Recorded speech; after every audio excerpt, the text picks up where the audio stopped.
பார்வோனின் இருதயத்தை தேவன் கடினப்படுத்தினார் என்பதற்கு அர்த்தத்தை தெளிவாக எழுதியிருக்கு, தெளிவாக எழுதப்பட்டிருக்கிறது, தெளிவாக எழுதியிருக்கிறேன். அந்த வார்த்தையை சொல்ல அவ்வளவு பயப்படுறேன் நான்.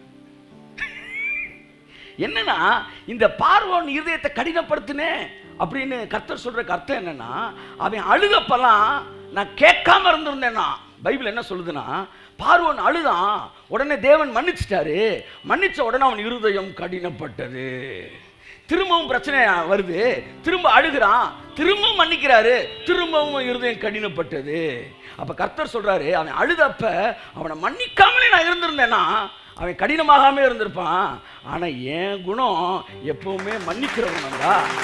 அதனால நான் மன்னிச்சனால அவன் கடினமாயிட்டான். அதனால அவனை கடினப்படுத்தின காரணமே நான் தான். செய்யாத தப்ப புரியுதா நான் சொல்றது உங்களுக்கு? மன்னிக்காம அவர் இருக்க முடியாது. அவர் மன்னிக்கிற தேவன். மன்னிச்சனால அவன் கடினமாயிட்டான். அதைத்தான் பைபிள் சொல்லுது. பார்வோன் இருதயத்தை இந்த ஆள் மன்னிச்சு மன்னிச்சு தான் என் செல்லம் கொடுத்து கெடுத்து வச்சாருங்க. அவர் சொல்றாரு, எதிரியே என்கிட்ட அழுதுட்டான்னா நான் மன்னிச்சிருவேன்டா. ஆனால் பாஸ்டர் சொல்லி கொடுத்தாங்க, பிலிவரே அழுதாலும் கேட்க மாட்டார் அவர். ஆனால் அவர் எதிரியே அழுதா கூட மன்னிச்சிருவார். ஸோ மன்னிச்சார், அது அவர் குணம். கடினமானது பார்வோன் குணம். அதுக்கு அவர் என்ன செய்வார்? வெயில் அடிக்குது, பனிக்கட்டி உருகுது, களிமண் இறுகுது. களிமண் சொல்ல முடியுமா நீங்க தான் என்ன இருக்குனீங்கன்னு? இல்லையப்பா, பனிக்கட்டி உருகிட்டுல இருக்கு. கிருபையை கேட்டா ஒருத்தன் பரிசுத்தமாகறான், இன்னொருத்தன் பாவி ஆகிறான். அவர் சொல்றாரு, அசுத்தமானவன் இன்னும் அசுத்தமாகட்டும், பரிசுத்தம் உள்ளவன் இன்னும் பரிசுத்தமாகட்டும். கிருபையை சரியா புரிஞ்சுட்டா நீ இன்னும் பரிசுத்தமாக. அப்ப தேவனை நீ வந்து நீ லென்ஸ் வச்சு தேடினாலும் எங்கேயுமே அவர் கெட்டவர்னு பைபிளை நீ கண்டே.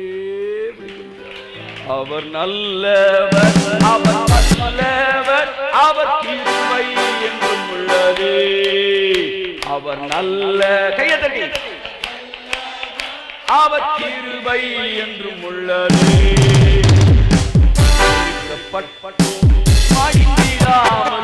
கர்த்தர் தான் நம்மை காத்ததாலே நெருக்கப்பட்டோம், மடிந்திடாமல் கர்த்தர் தான் நம்மை.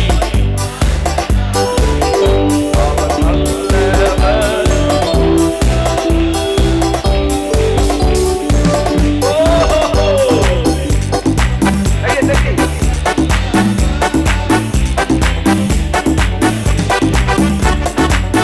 ஆனா ஒண்ணு மட்டும் ஸ்ட்ராங்கா தெரியும், அவர் நல்லவர். ஆமென். இந்த ஒரே ஒரு வெளிப்பாடு உங்களுக்கு இருந்தா போதும். இந்த ஒரு வெளிப்பாடு இருந்தா போதும். உங்க வாழ்க்கையில பிசாசு உள்ள நுழையிறது ரொம்ப கஷ்டம். முத ஆதாமுக்கு வந்த ஒரு பெரிய பிசாசுட்ட இருந்த அந்த வெளிப்பாடு என்ன தெரியுமா? அவர் கெட்டவர். ஏன்? உனக்கு மறைச்சு வச்சாரு. இவர் சொன்னார், உனக்கு நான் எதையுமே மறைக்கலடா. அப்படின்னா இதுக்கு சுத்தி நான் ஒரு காம்பவுண்ட் வால்லடா கட்டியிருக்கணும், உன்கிட்ட சொல்லிட்டு தள்ளுறா போனேன், ஓப்பனா தள்ளுறா வச்சேன். ஆனா பிசாசு அவரை கெட்டவர் அப்படின்னு சொல்லி வச்சான். தேவன் நல்லவர். என்ன இவ்வளவு பேசி விட்டு வச்சிருக்காரு, அதுலயே அவர் நல்லவர் தெரியுது. என் அன்புக்குரியவர்களே, வருத்தம் பிரசங்கிக்கு எதிரானது அல்ல, பிரசங்கத்துக்கு எதிரானது. ஸோ இந்த விஷயத்தை உங்களுக்கு தெளிவா, ஏன்னா யோசிப்புன்னு ஒன்று டக்குன்னு அங்கே நல்ல நண்பர்களே சிலர் சொல்றாங்க, சார் இருந்தாலும் அவர் தானே சார் இவ்வளவு பிரச்சனைகள்லாம் என் வாழ்க்கையில் அனுமதிச்சாரு. பைபிள் சொல்லுதில்ல சார், கர்த்தருடைய வார்த்தை அவன் வாழ்க்கையிலே நிறைவேறும் வரைக்கும் அவருடைய வசனம் அவனை புடமிட்டது. அழகா வசனம் இருக்குல்ல சார், புட்டமிட்டார்ல சார். என்ன செஞ்சாரு? அந்த வார்த்தையில் உங்களுக்கு என்னதான் அவளை விருப்பமே தெரியல சார். புட்டமிட்டுதல், சுயம் தோலுரிக்கப்படுதல், இதெல்லாம் எனக்கு பிடிச்ச வார்த்தை. நான் சமீபத்தில் சொன்னேன், ஆண்டவர் நீங்க உடைக்கிற ஆண்டவரே அப்படின்னு. நீ உடைப்பீங்களான்னு கேட்டேன். காரில் போயிட்டு இருக்கிறேன். கர்த்தர் சொன்னாரு, ஆமா நான் உடைப்பேன். நானே உடைஞ்சிட்டேன். என்ன உங்களை நம்பி பிரசங்கம் பண்ணிட்டு இருக்கேன், திடீர்னு இப்படி ஒரு மேட்டரை குண்டு தூக்கி போடுறீங்க. ஆமா நான் உடைப்பேன். ஆனா வியாதியை கொடுத்து உடைக்கிறவன் கிடையாது. நான் தோல்வியை கொடுத்து உடைக்கிற தேவன் நான் கிடையாது. வாழ்க்கையில ஃபெயிலியர்ஸை கொடுத்து உடைக்கிற தேவன் நான் இல்லை. நான் எப்படி உடைப்பேன் தெரியுமா அப்படின்னு சொல்லிட்டு இன்சிடென்ட் சொன்னார். போன வாரம் நீ இவர்கிட்ட பேசிட்டு இருந்தியே, அப்ப இப்படி ஒரு வார்த்தை சொன்னாயிலே, என்ன ஆச்சு அப்படின் போது, அந்த வார்த்தையை கேட்டப்ப நான் உடைஞ்சிட்டேன் ஆண்டவரே அப்படின்னு. அப்போ ஒரு மனுஷனை வெறும் வார்த்தையால உடைக்க முடியும். என் ஜனங்களை நான் வார்த்தையினால் தான் உடைக்கிறேன். உருவாக்குவது வார்த்தையினால், சீர்படுத்துவது வார்த்தையினால், ஸ்திரப்படுத்துவது வார்த்தையினால், பலப்படுத்துவது, நிலைநிறுத்துவது. தேவனுக்கு மனிதனை உருவாக்க வியாதி அவசியம். தேவனுக்கு மனிதனுக்கு ஒன்று சொல்லித்தர வியாதி அவசியம் இல்லை. நீ பாவி என்று சொல்லி என் வாழ்க்கையிலே அழுதவர்களை விட அவர் உன்னை மன்னிச்சிருக்காருன்னு சொல்லி அழுதவனைத்தான் நான் நிறைய பார்த்திருக்கிறேன். தைரியமா பிரசங்கிக்கிறேன். நீ பாவி என்று சொல்லி அழுதவர்களை விட அவர் உன்னை மன்னிச்சிட்டான்னு சொன்னப்ப அழுத நிறைய பேர். இன்னொன்னு நான் பார்த்துக்கிறேன், நான் திட்டி அழுதவர்களை விட சரி விடு இனிமே செய்யாதான்னு சொல்லும்போது அழுதவர்களுக்கு அதிகம். என் அன்புக்குரியவர்களே, தண்டனை ஒருவனை மாற்றாது. தேவனுடைய மிகப்பெரிய ஆயுதம் என்ன தெரியுமா? அன்பு. Love never fails. என்ன ஆயுதத்தை அனுப்புனீங்கனாலும் அது ஃபெயில் ஆகும். ஆனால் அன்புன்ற ஆயுதத்தை அனுப்புனா அது ஃபெயில் ஆகவே ஆகாது. என் அன்புக்குரியவர்களே, நான் என்ன சொல்ல வருகிறேன் என்றால், தேவன் நல்லவராக இருக்கிறபடினால் தம்முடைய ஜனங்களை அன்பினால் தான் சரி செய்கிறார். அப்ப வார்த்தையினால தான் உருவாக்குறாரு. சங்கீதம் 105 அந்த வசனம் வருது. யோசேப்பை கர்த்தர் எப்படி உருவாக்குனாராம், எப்படி புடமிட்டாராம். வாசிங்க. 105:18-19. கர்த்தர் சொன்ன வார்த்தை நிறைவேறும் அளவும், கர்த்தர் சொன்ன வார்த்தை நிறைவேறும் வரைக்கும் அவருடைய வசனம் அவனை புடமிட்டது. அவனை சொல்லுங்க புடமிட்டது. புடமிட்டா என்ன ஆகும்? பொன்னா மாறும். எல்லாம் சொல்லுங்க. புடமிட்டா பொன்னா மாறும். தங்கத்தை எதை வச்சு புடமிடுவாங்க? அக்கினியில புடமிடுவாங்க. இப்ப இவனுக்கு அக்கினினா என்னன்னு தெரியாதனால அக்கினியை வந்து வியாதிட்ட வந்து சொல்றான். தங்கத்தை அக்கினியை வச்சு புடமிடுறாங்க. என் அன்புக்குரியவர்களே, அக்கினி என்பது வேதம் தெளிவாய் சொல்கிறது நேச அக்கினி. Love is the fire. So ஒரு மனுஷனை தேவன் எப்படி உருவாக்குறாருன்னா லவ்ல தான். கை தட்டுங்க ஒருவர். ஆமென். மன்னிக்கப்பட்டவர்களுக்கு தான் மன்னிப்பின் விளைவுகள் என்ன செய்யும் தெரியும். இப்ப தேவன் யோசேப்பை உருவாக்குனது. நான் தப்பா வாசிக்கிறேன் இந்த வசனத்தை. அந்த வசனத்தை வாசிக்க. நான் தப்பா வாசிப்பேன், நீங்க ரைட்டா சொல்லணும். ஓகே. கர்த்தர் சொன்ன வார்த்தை நிறைவேறும் அளவும் அவருடைய வசனம் அவனை புடமிட்டது. நான் தப்பா சொல்றேன், நீங்க ரைட்டா சொல்றீங்களா? வியாதி அவனை புடமிட்டது. சொல்லுங்க. குழியிலே விழுந்ததினால் அவன் புடமிடப்பட்டான். அவன் விலங்குகள் போடப்பட்டதால் புடமிடப்பட்டான். போத்திபாரின் மனைவி அவளை புடமிட்டாள். இவனுக்கு நடந்த எதிர்மறையான சம்பவங்கள்லாம் இருக்குல்ல, அதனாலலாம் யோசேப்பு திருந்தல. புரியுதோ? புரியலையா சார்? நடந்த சம்பவங்களால தான் சார் திருந்தினாரு. சரி, இப்போ யோசேப்புக்கு நடந்த சம்பவம் மாதிரியே பல சம்பவத்தை இன்னொருத்தனுக்கு நடந்திருக்கு நான் சொல்ல போறேன். ஆனால் அவன் பெரிய அயோக்கியனா மாதிரி இருக்கான். கையத்தட்டு. எனக்கு கேள்வி, ஒரு பொம்பளைவனை வந்து இல்லாதவன் பொல்லாதவன் சொல்லி ஜெயிலில் போட்டனால இவன் வந்து திருந்துட்டான் அப்படின்னா, அந்த சோதனையில் அவன் திருந்தினான்னா, இதே மாதிரி ஒரு பொம்பளை தானே சிம்சோனை பஞ்சாயத்தை கூட்டுச்சு, அவன் ஊரையே அழிச்சிட்டுல வந்துட்டான். இதிலிருந்து தெரிந்து கொள்ளப்படுவது என்னவென்றால், பிரச்சனைகள் மனிதனை உருவாக்காது, வியாதிகள் மனுஷனை உருவாக்காது, தேவனுடைய வசனமே ஒருவனை உருவாக்கும். ஆமென். நிறைய பேர் பிரச்சனைக்கு காத்துக்கிட்டு இருக்கிறாங்க. சிலர் அடுத்தவனுக்கு வியாதி வரணும்னே ஜெபிக்கிறான். இவனெல்லாம் எந்த குழியில போட என்னன்னா திருந்திருவாராம். என்ன இவங்க வாழ்க்கையில வியாதி வந்தப்ப திருந்திருக்கிறாங்க. இவனை விலங்கு போட்டு பூட்டினார்கள். யார? யோசேப்பு. உடனே என்ன பிரசங்கி சொல்றாங்கன்னா, உன் வாழ்க்கையில் விலங்கு போடப்படும் போதுதான் கர்த்தர் உன்னை உயர்த்துவார். அட பாவி, இது எப்படி இருக்குன்னா, ஏர்போர்ட்லேருந்து நேராக நான் காரை நிப்பாட்டி இருக்கிறேன், நீ கிளம்பி நேராக வந்திருப்பா, இல்லாட்டி ஃப்ளைட்டில் வந்து நேராக இறங்கியிருப்பா, ஏர்போர்ட்டில் நான் வெயிட் பண்ணுறேன்னு சொல்லியிருக்கிறேன். உங்களுக்கு ஃப்ளைட் டிக்கெட் எடுத்து வச்சுருக்கேன். நீங்கள் என்னடானா டவுன் பஸ்ஸை பிடிச்சி மெட்ராஸ்லேருந்து டவுன் பஸ்ஸாக பிடிச்சி வந்திருக்கிறீங்க. அங்கேருந்து ஒரு 20 கிலோமீட்டருக்கு டவுன் பஸ், அங்கேருந்து அடுத்த கிராமத்துக்கு டவுன் பஸ் பிடிச்சி 2 நாள் கழித்து மாட்டுத்தாவணியில் வந்து இறங்குறீங்க. அது என்ன சார் மாட்டுத்தாவணின்னு நான் வந்தேன். மாட்டுக்கு தாவணி அப்படி பாட்டு போட்டாங்க தெரியுமா உங்களுக்கு? இவன் இங்கே வரான்னு தெரிஞ்சோடனே நீங்கள் நேரம் எங்கே வந்துட்டீங்க? மாட்டுத்தாவணிக்கு வந்துட்டீங்க. நல்லா கவனிங்க. ஏன்னா இவனை எப்படினாலும் நீ கூப்பிட்டு வரணும்ல. கழுதை ஏர்போர்ட்டில் வந்து இறங்குன்னு பார்த்தேன், அது மாட்டுத்தாவணிக்கு வந்துருச்சு. சரி பரவாயில்லன்னு மாட்டுத்தாவணிக்கு வந்து நிற்கிறேன். அவன் இறங்கணும்னு சொன்னான். ஏய் நீ இங்கே தான் வந்திருக்கியா, நல்ல வேலைடா, நான் அங்கே போகலான்ட்டு இருந்தேன்டா. அப்போ நீ இங்கே இங்கேருந்து என்னை பிக்கப் பண்ணுறதுக்கு தான் இவ்வளவு பாடுகள் வழியா. ஆஹா, எல்லாம் காரணமாக தான் நடந்திருக்கு. ஏன்னா நீ இங்கே வந்திருக்க பத்தியா, புரியுதா உங்களுக்கு? நீ வந்து பாடுகள் வழியாக வர, வேற வழி இல்லாமல் அந்த ரூட்டில் வந்து உன்னை பிக்கப் பண்ணுறாரு. நீ நினச்சிட்ட சார் பாடு அவர் இங்கே நின்றுனாலும் இங்கே வர வச்சாரு. இல்லை, நீ இங்கே வந்தனால வந்து அவர் அங்கே வந்தார். அப்போ நான் கேட்குறாரு, இடையில உன் கண்ணீரை கண்டேன்னாரு. ஆமாம், சின்ன பிளேட்டு அப்படின்றாங்க. என்ன காய்ச்சி மிச்சு? ஏன் காய்ச்சி மிச்சு? அந்த பிள்ளைக்கு காய்ச்சி மிச்சுன்னா புரியுதுன்னா அதுக்கு காய்ச்சி மிச்சு அப்படின்னா தான் அது சிரிக்குது. அது சிரிக்கிறக்கா காய்ச்சி மிச்சுன்ற.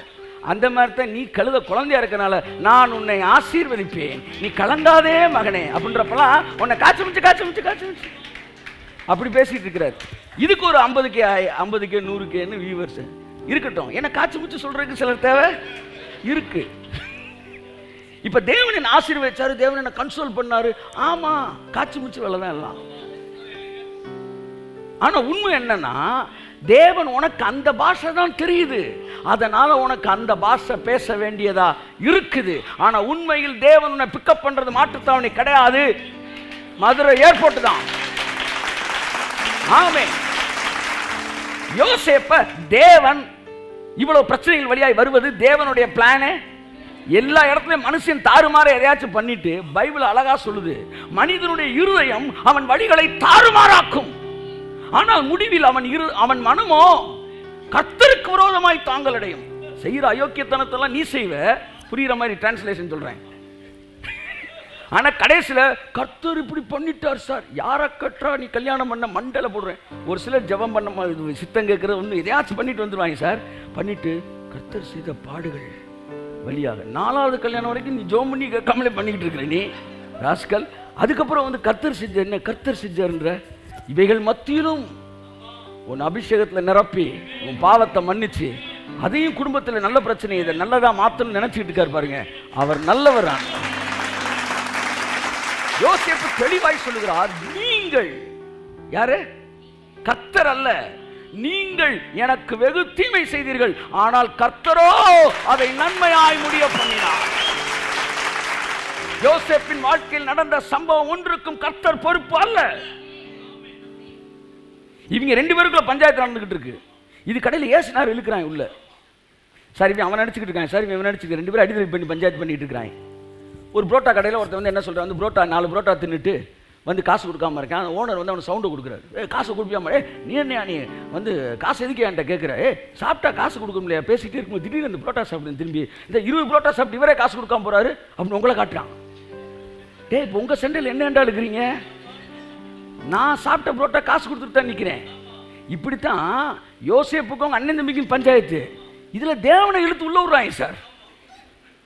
நடந்த அத்தனை அக்கிரமங்களும் யோபுவுக்கும் அவனுடைய பிசாசுக்கு நடந்த பஞ்சாயத்தில் யோபு வந்து என்ன சொல்றான், சண்டை நடந்துகிட்டே இருக்கும்போது கடவுளை உள்ள எடுக்கிறான். அப்பதான் எலிகோ வரான், வந்து சொல்றான், நீ உன்னை நீதிமான் ஆக்குவதற்கு அவரை துன்மார்க்கனாக்கலாமா? இப்ப அதுதான் நான் உங்களுக்கு சொல்ல வரேன். வாழ்க்கையில பைபிள் சொல்லு, எந்த மனுஷனும் பொய்யன். ஒன்னு பிரச்சனை அவன் செஞ்ச தப்புல வந்திருக்கணும், இல்ல அவனுக்கு எதிரிகளால் அது வருது.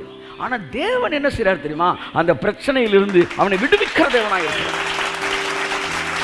ஆனா தேவன் தெளிவா அவனை விடுவிக்கிறனால நீங்க என்ன நினைச்சிட்டீங்க, இவ்வளவு எக்ஸாக்டா ஆப்டா அமையுது அப்படின்னு ஒண்ணு, இது கட்டாயம் இப்ப இவர் தான் செஞ்சிருக்கணும் அப்படி வரீங்க. ஏன்னா பந்தை வந்து ஒருத்தன் அடிக்கிறான், ஒருத்தன் போய் பந்து போற போக்குல போய் பந்தை கேட்ச் பிடிக்கிறான். உடனே பேட்ஸ்மேனை பார்த்து, நீ கரெக்டா தானே கை கடிச்ச அப்படின்னா, அவன் கரெக்டா அடிக்கல, அவன் எங்கேயோ அடிச்சான், நான் சரியான ஃபீல்டர் தம்பி பிடிச்சேன். அப்படி உன் வாழ்க்கையில தாறுமாறு நடந்து வேற காரணங்கள் எதிரியா இருக்கலாம், இல்ல உன் தவறா இருக்கலாம். ஆனா எல்லாவற்றிலும் நான் உள்ள பூந்து அதை சரியா மாத்துகிற தேவனா இருக்கு. சொல்ற புரியுதா? ஆனா எக்ஸாக்டா நடக்குது இல்ல எல்லாமே. அதனால நீங்க என்ன நினைச்சிருக்கீங்க, அவர் தான் செஞ்சாருன்னு. இப்ப இந்த பிரச்சனை நடுவுல எல்லாம் இந்த யோசேப்பு உருவாக்கப்படல. ஏன்னா இதே பிரச்சனை சிம்சோனுக்கு வந்துச்சு, விலங்கு போட்டு பூட்டினார்களாம் யோசேப்ப. இதே மாதிரி விலங்கு போட்டவங்க பைபிள்ல கொல்ல பேர் இருக்கிறாங்க. சிம்சோனுக்கு விலங்கு போட்டாங்க. ஆகாக்குன்னு ஒரு ராஜா, அவனை வந்து சவுல் போய் அடிச்சு விலங்கு போட்டு இழுத்துட்டு வரான். அப்போ சாமுவேல் வந்து லேட்டாக வந்த உடனே சவுல் ஏதோ ஒரு வேலையை பார்த்த உடனே சவுலை பிடிச்சி பஞ்சாயத்தை கூட்டுறான். சாமுவேல், ஏண்டா உனக்கு எனக்கு ஒரு டிவைன் கனெக்ஷன் இருக்குது, கொஞ்சம் கூட மதிக்காமல் எதையோ பண்ணிவிட்டு வந்து நிற்கிறேன்னு சொன்ன உடனே, இல்லைங்க சார் நீங்கள் வர்றதுக்கு லேட்டாச்சு, அதை நானாக செஞ்சுட்டேன். ஏய் கர்த்தர் உன்னுடைய ராஜ்ய பாரத்தை கிழிச்சு போடுவாரா அப்படின்னு சவுண்ட். இவங்க 2 பேருக்குள்ள சண்டை நடந்து ஆகா பார்க்குறேன், ஆஹா ஊருக்குள்ளேயே பஞ்சாயத்து நடந்துருச்சு. அப்போ இனி நமக்கு என்ன நடக்காது, சாவு வராது. ஏன்னா இவங்க சண்டையில் இப்போ பெருசு வந்து காலுன்னு கத்திக்கிட்டு இருக்கு, நம்மளை ரிலீஸ் பண்ணிடும் பெருசுன்னு நினச்சிட்டான். ஆகா சாவின் கசப்பு அற்று போனதுன்னு நினைச்சான். அப்ப கூட ஐயா மன்னிங்கன்னு வரல பாருங்க, அவன் சிரிக்க ஆரம்பிக்கிறான். சாமுவேலை பார்த்து விலங்கு போட்டவன் எல்லாம் திருந்த மாட்டான், வியாதிப்பட்டவன் எல்லாம் திருந்த மாட்டான். வியாதிப்பட்டவர்கள் திருந்துவார்கள் என்றால் தேவன் சிலுவைக்கு வர வேண்டிய அவசியம் இல்லை. 2ஆம் வருகை செய்தி கூட மனுஷனை உருவாக்காது. இருதயத்தை திடமாய் வைத்துக் கொள்ளுங்கள். தேவனுடைய வார்த்தை மட்டும் தான் உருவாக்கும். எப்படி நான் சொல்றேன் கேளுங்க. இவனுக்கு வந்த பிரச்சனை எல்லாருக்கும் மற்றவனுக்கு வந்துச்சு. ஆனா அவன்கிட்டலாம் வார்த்தை இல்லாதனால அவன் உருவாக்கப்படலை. இவனுக்கு வார்த்தை இருந்தனால வார்த்தை அவனை உருவாக்குச்சு. உங்க வாழ்க்கையில் கூட வியாதியா இருக்கும்போது திருந்தினீங்க, வியாதியா இருக்கும் திருந்தல. வியாதியா இருந்தப்ப கர்த்தர் பேசினார்ல, அந்த வார்த்தையெல்லாம் திருந்தினீங்க. இதை கூட தப்பு, இதை விட அழகா சொல்றேன். அவர் பேசுறப்ப நீங்க வியாதியா இருந்தீங்களே, அந்த வியாதியா இருந்ததுக்கு அவர் பொறுப்பு இல்லை. ஆனா அவர் மார்ச் 5ஆம் தேதி பேச வந்தாரு, அன்னைக்கு நீ வியாதியா இருந்திருக்க, அவ்வளவுதான். நீ வியாதியா இல்லாம இருந்தாலும் 5ஆம் தேதி நீ ரட்சிக்கப்பட்டிருப்ப. கை தட்டுங்க, புரிஞ்சவங்க. தேவனுக்கு வியாதியோடைய உதவி தேவை இல்லை, தேவனுக்கு ஃபெயிலியரோட உதவி தேவை இல்லை. ஆனா தேவன் தன் பிள்ளைகளை வார்த்தையினால் தான் திருத்துகிறார், வார்த்தையினால் தான் உருவாக்குகிறார். அவருடைய வசனமே சகலத்தையும் புதிதாக்குகிறது. கரங்களை தட்டி கர்த்தருக்கு நன்றி சொல்லுவோம். அவருடைய வசனமே சகலத்தையும் புதிதாக்குகிறது, வியாதிகள் அல்ல, வேதனைகள் அல்ல. அப்ப தேவன் எப்படி மனுஷனை கைட் பண்றார்? சங்கீதம் 38 நினைக்கிறேன். உன்மேல் கண்ணை வைத்து உனக்கு ஆலோசனை சொல்லுவேன். சங்கீதம் 32:8 வாசிப்போம். நான் உனக்கு போதித்து, நான் உனக்கு உன்னை அடித்து நீ நடக்க வேண்டிய வழியை உனக்கு காட்டுவேன். அப்படியா இருக்கு? ஹலோ, இருக்கீங்களா? ஆமா. நான் உன்னை அடித்து நீ நடக்க வேண்டிய வழியை உனக்கு இல்லை, நான் உனக்கு. ஆஹா, உங்க பிள்ளை ஃபேனுக்குள்ள கையை வச்சுக்கிட்டே இருக்கு, விளையாண்டுக்கிட்டே இருக்கு, king king king king king கிங்னு. அது ஆபத்து. கை திடீர்னு என்ன செஞ்சிடும், உள்ள மாட்டிக்கிறோம். அப்படின்னு உங்க பிள்ளைக்கு நீங்க என்ன செய்யணும், சொல்லிக் கொடுக்கணும்னு நினைக்கிறீங்க. எப்படி சொல்லிக் கொடுப்பீங்க? டேய் கையை உள்ள விட்டினா இந்த ஃபேனோடைய ரெக்கை வந்து என்ன செஞ்சிடும், பிளேடு உன் கையை கட் பண்ணுண்டா, வலிக்குண்டா. அப்படி தானே சொல்லுவீங்க? அப்படி தான் சொல்லுவேன்றவங்களாம் கை தூக்குங்களேன், கொஞ்சம் நல்லா கை தூக்குங்க. மீதி பேர் எப்படி சொல்லி தெரியும் முன்னாடின்னு சொல்லுங்க வாங்க.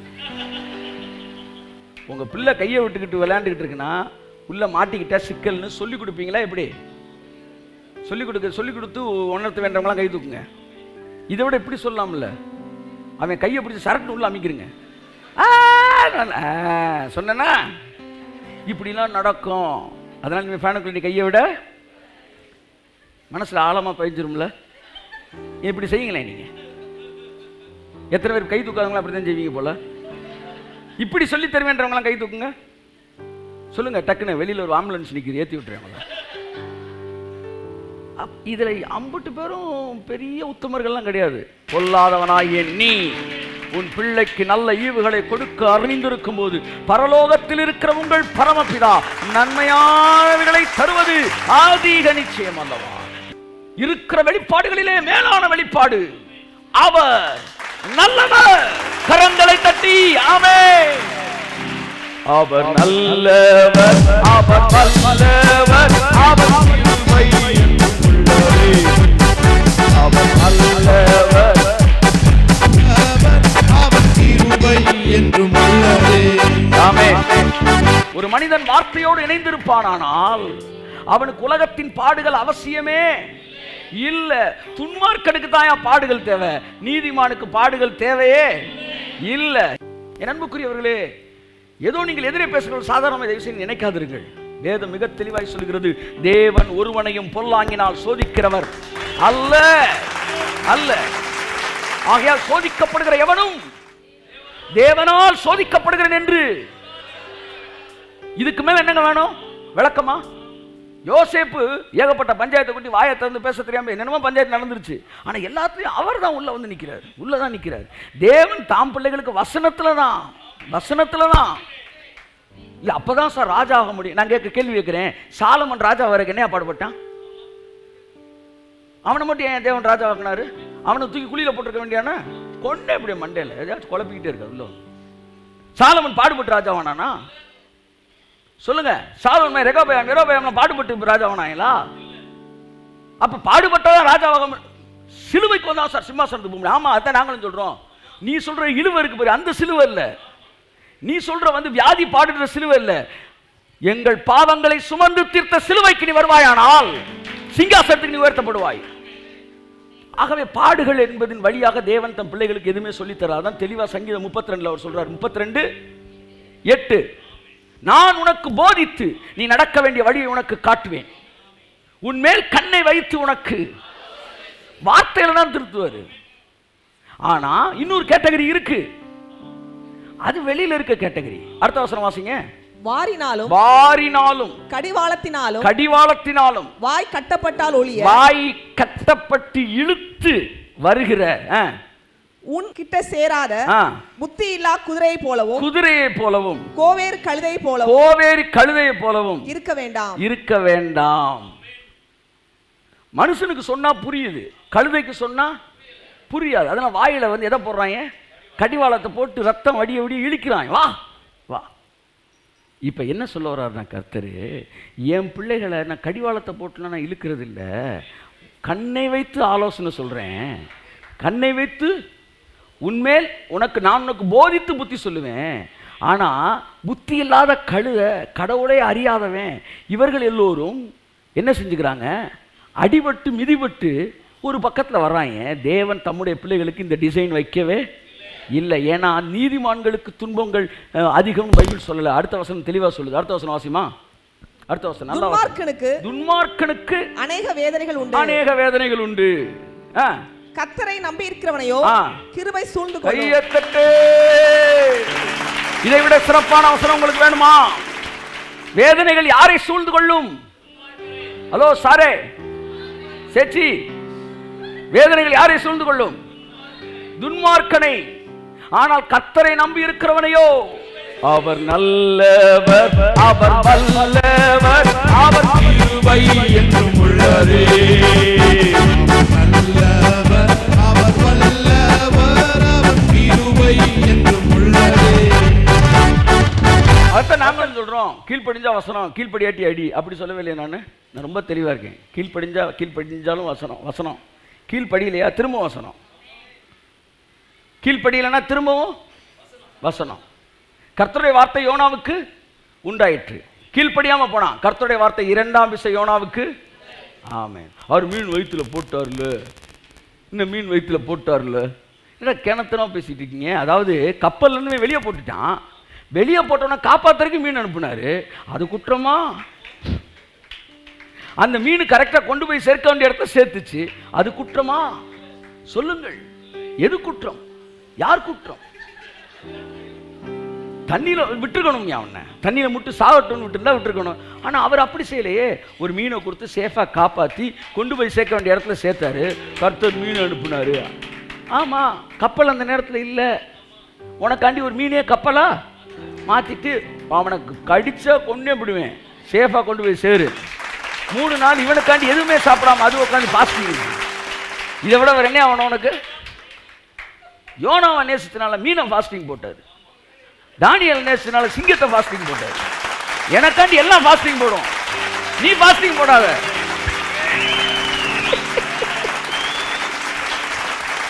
போட்டுக்க, போடணும் விருப்பப்பட்டா போட்டுக்க, போட்டுத்தான் வாங்கணும்னு நினைக்காத.